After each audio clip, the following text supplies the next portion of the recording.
Peace and blessings. I am your poet host.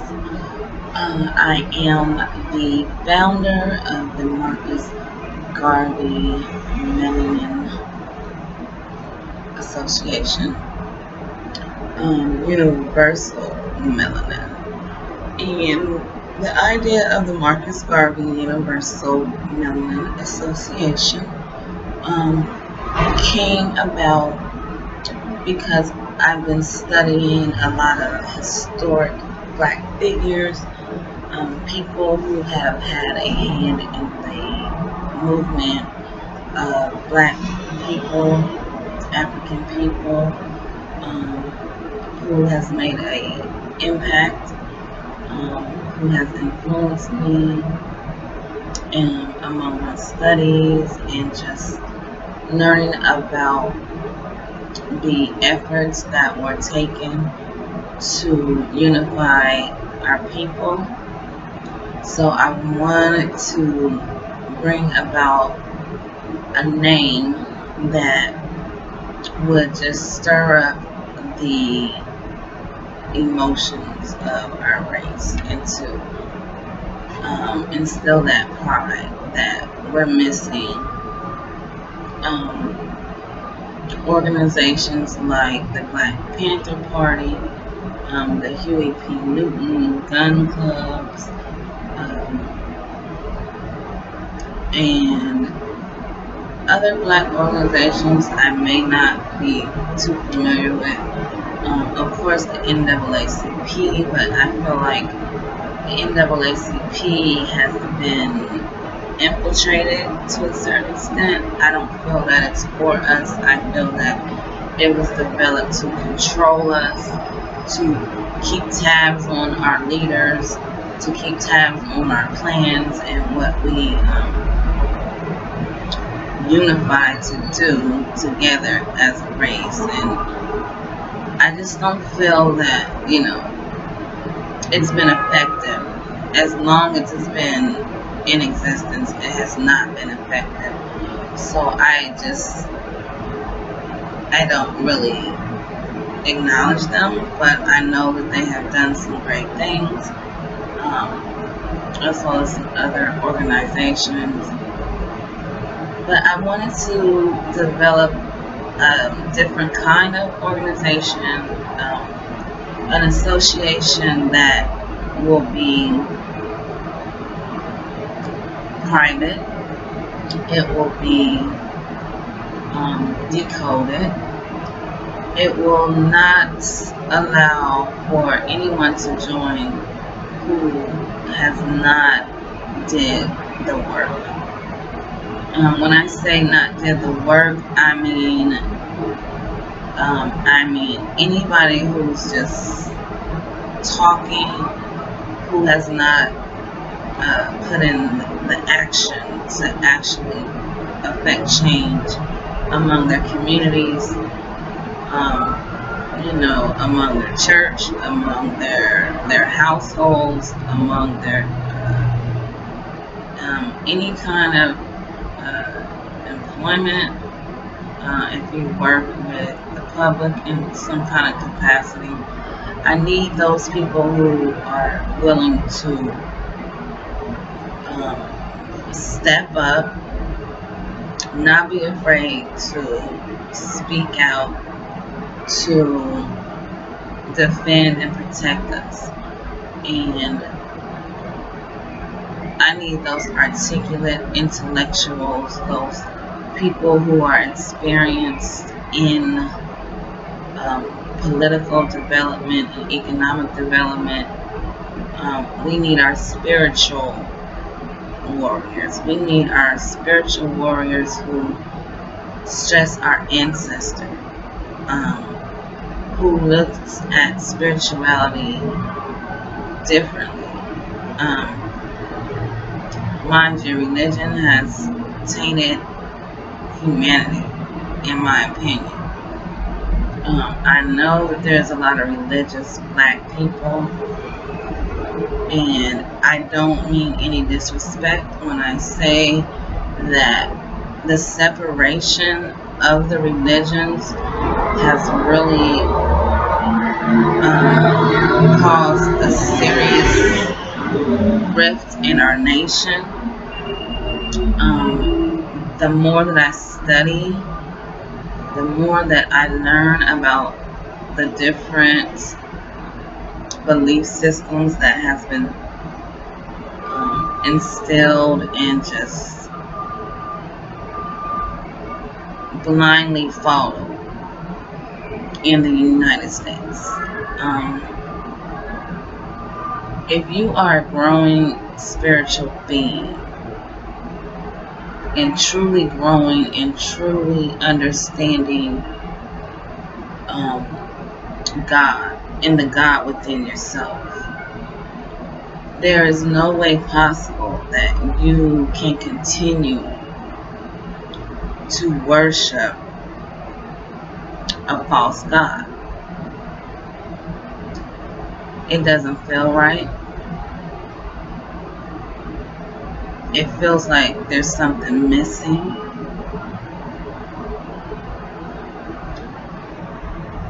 It feels like I'm not being told something.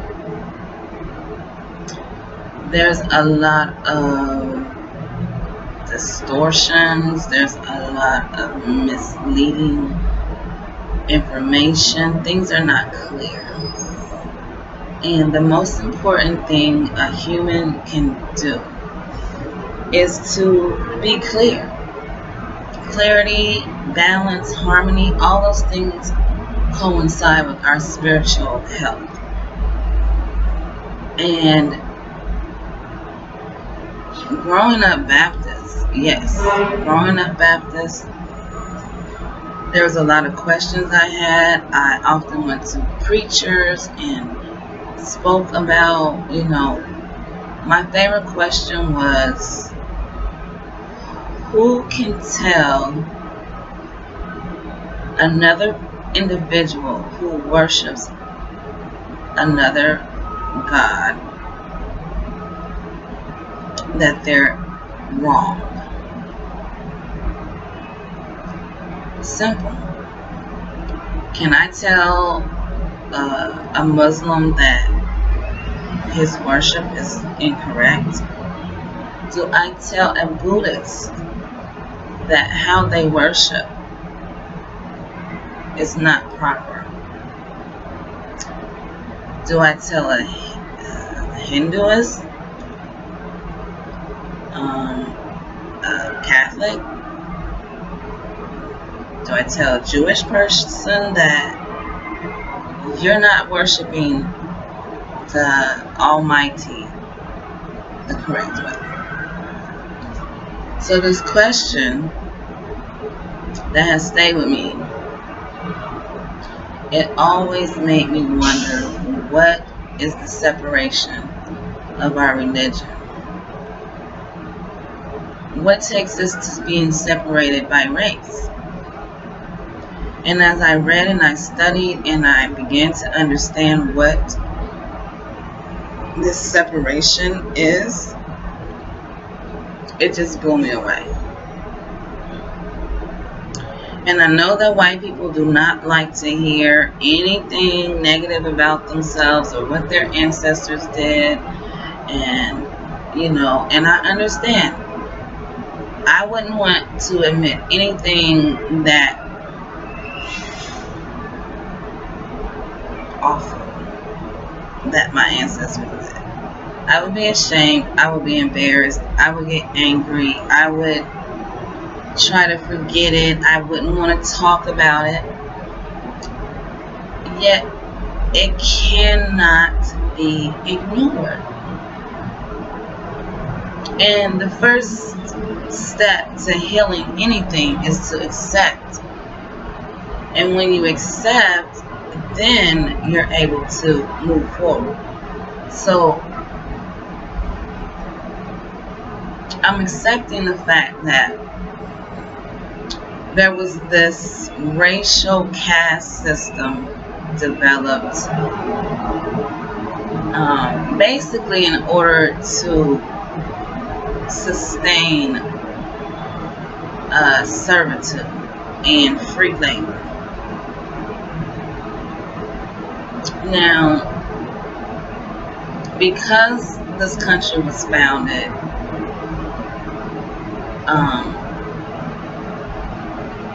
quote unquote by, the forefathers,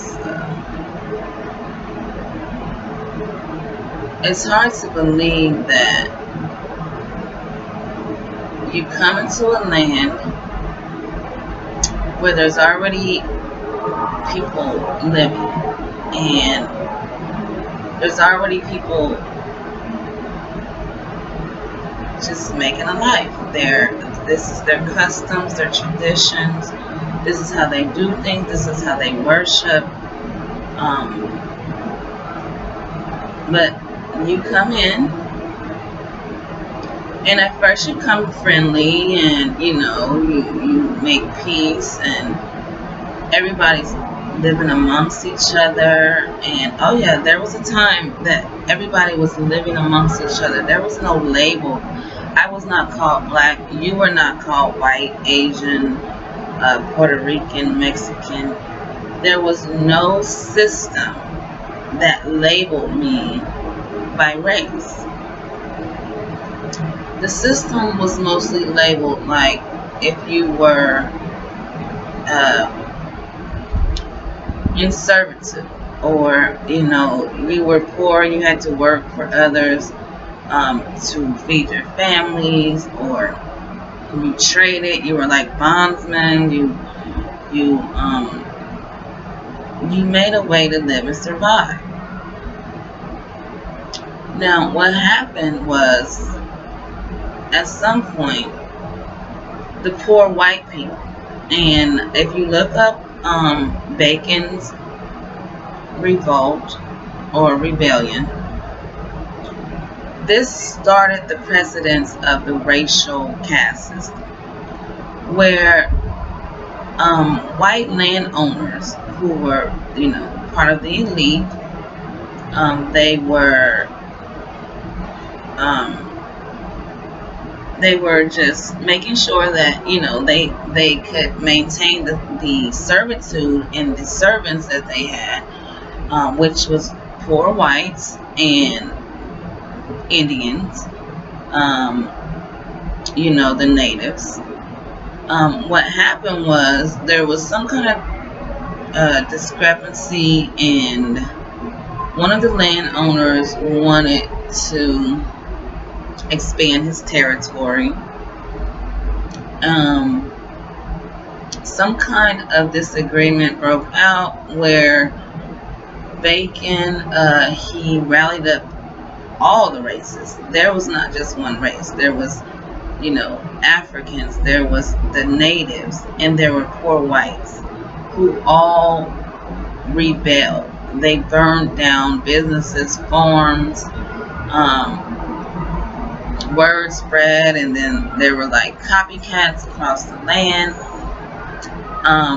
And so it scared the white landowners so much that they began to give the poor whites jobs to oversee the blacks. And in that regard, it made them begin to separate, and they were pitted against each other. And so the whites, naturally, the poor whites, they saw that they were moving up the social ladder, they were making more money, they were getting more things, and I guess as a way of survival, they began to pull further and further away from the natives and the Africans. Because the natives were part of the land, because they knew English, because they could join forces with poor whites, the slave owners decided to focus their attention on Africa even more so.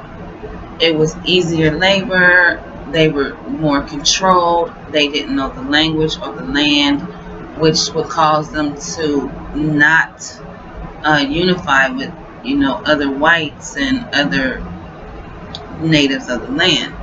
So there you go. This is a way to continue to keep free labor, which eventually turned into just pure evil slavery.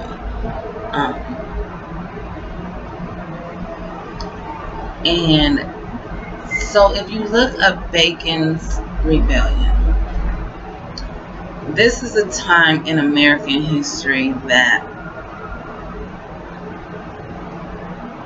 started this racial caste system, which turns into Jim Crow later, which turns into mass incarceration. The drug on war in the 80s has a lot to do with the mass incarceration of black men, black and brown men that you see today. There was a study in 1973, I believe, that was put out about prisons, and that prisons were going to fade away, and that the population was dwindling so much that they stopped making prisons. They wanted to do away with the prison systems because it was doing more damage than good. I'm not sure what happened, but somewhere, somehow, there was a creative way to continue the slave trade, to continue the free labor. It's been perfected. And if you don't see the correlation of just how much white America, and not all white Americans, this is 2016, your ancestors, your grandfathers, your great-great-grandfathers, their parents established money and wealth that you benefit from this day. I know it's hard to pull away from it. I know if you're looking like I wasn't born, I wasn't there. And I don't know what I would do if I was in your situation, white people. I don't. I can't speak, but I know that being a black woman in the United States of America is the most challenging and most liberating thing, because it's forcing me to learn, it's forcing me to understand what is going on, that you hate my skin. And once it gets instilled in the fabric of this country, it is so hard to eradicate. One generation after the next is being tainted with racism. One generation after the other is being taught that it's okay to believe that you are more superior than another person because of the color that you are born as. I know this video is getting a little long. I wanted to also always leave you with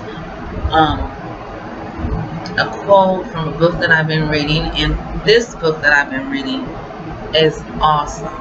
It's a book by Michelle Alexander, and I'm sure you guys have seen it all over the Facebook and media, but I've been reading it, and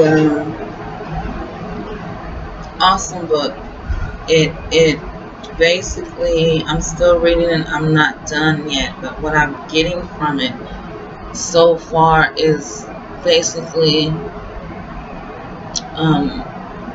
the correlation of the mass incarceration of our black and brown men and women, and Jim Crow. You just have to read it to understand where Miss Alexander is coming from. She's wanting to break it down, and she's doing a hell of a good job breaking it down, which I'm mad I didn't see it before. So thank you, Michelle. I appreciate you and your mind and your dedication to social injustice. This has to stop, and it's sad. It hurts my soul to know that this is deliberately being done. It's deliberate. Now that the prisons are for profit, they're private, they can even sue states if their numbers are not at full capacity as far as their quotas to be met, which means more bogus laws that go against the public. And remember, white people, you're not immune from this, because once you oppress one race, you continue to go on to other races until you're oppressing your own. So if you think you're immune, you need to think again, and you need to pay attention. This is where it begins. So I'm going to read something that I think we should all know. Let me see. Let's see. I'm gonna go back. Okay, so this is an insert from her, and she's talking about the war on drugs and how it was launched just as a response to make sure that the African American race stayed in their place, and just how media influenced the whole war on drugs. So it goes, most people assume the war on drugs was launched in response to the crisis caused by crack cocaine in inner city neighborhoods. This view holds that the racial disparities in drug convictions and sentences, as well as the rapid explosion of the prison population, reflect nothing more than the government's zealous but benign efforts to address rampant drug crime in poor minority neighborhoods. Sorry, I can't read today.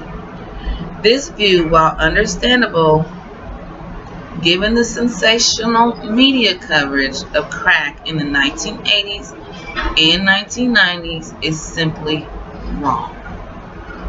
Now pay attention. Okay? While it is true that publicity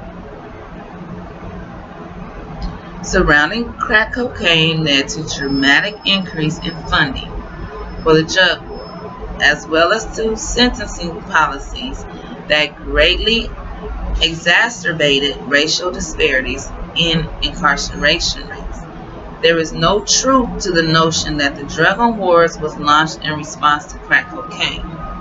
President Ronald Reagan officially announced that the current drug war in 1982, before crack became an issue in the media or a crisis in poor black neighborhoods.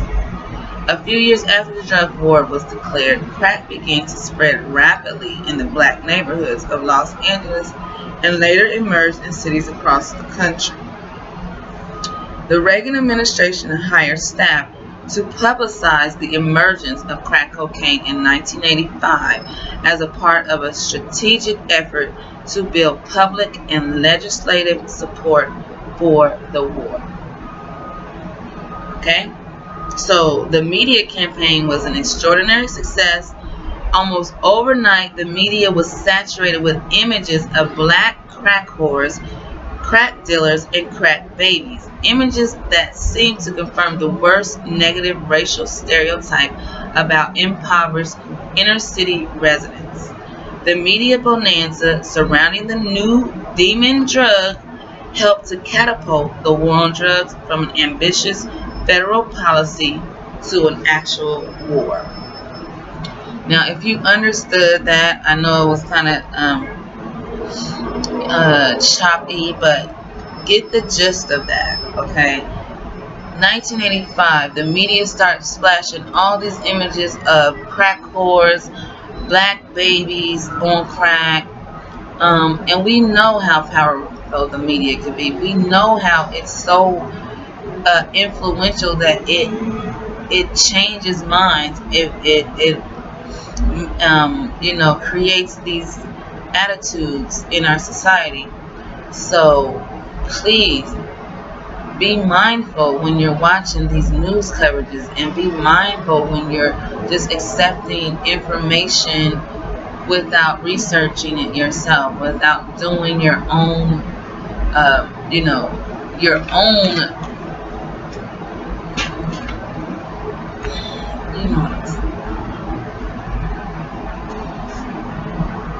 So people, this is your girl.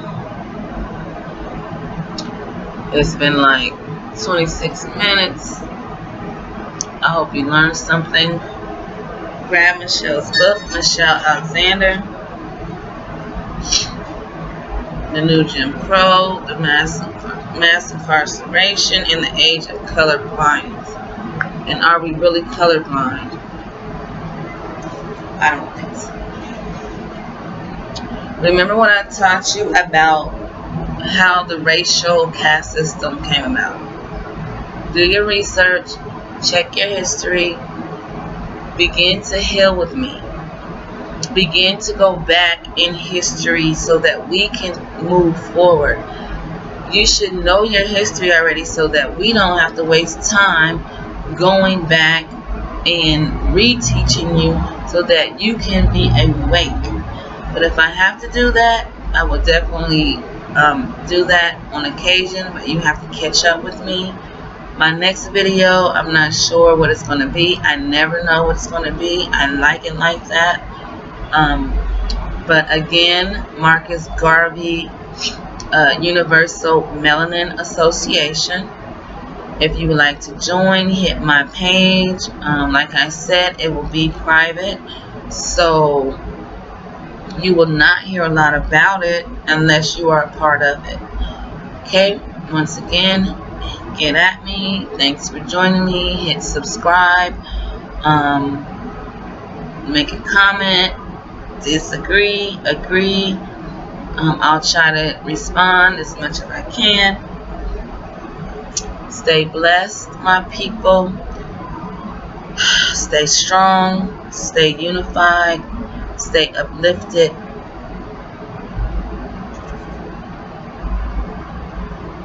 Bless up. Peace.